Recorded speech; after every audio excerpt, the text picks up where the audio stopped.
About 10 to 12 years ago, my wife and I started a small business out of our basement where she was selling loose leaf teas, door to door. That business over several years transformed itself, and today Grosche is one of the more well-known manufacturers of coffee and tea accessories internationally. Grosche is opening its first physical retail store in the city of Guelph. The retail industry is notorious for being one of the lowest paying industries you can have, where store managers are making barely over minimum wage. When we're out recruiting and when people find out we're a living wage employer, the quality and the quantity of candidates that we're getting applying to our retail store for a position has just been phenomenal. When we say that we are going to be a good community citizen, we have to look at the people that work with us day in and day out. If those people are having difficulty in putting food on the table or paying their rent, we really have to go back and ask ourselves, are we being true to our values?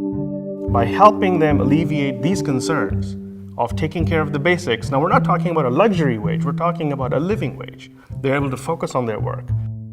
As a small business, as a team that's trying to compete against larger businesses, having a team of highly engaged and dedicated people is our greatest competitive advantage. In terms of challenges, we had people that were on the very low end of the pay scale that saw a larger bump. When that happens, there will be people in larger organizations that may not see a bump or a large bump in their pay. That creates a little bit of conflict. As that happens, it's important to have engagement, consultation, and discussions to make sure that all of these are addressed as early as possible, with as many people as possible, to make sure these things are done very smoothly.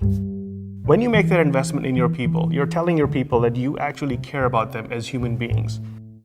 When we look at the cumulative impact of business around the world, we see that a lot of business ends up creating a burden on society, from an environmental standpoint, from a social standpoint, the factories that are run, to how the supply chains are managed, in spite of all the wonderful mission statements and vision statements that these businesses have.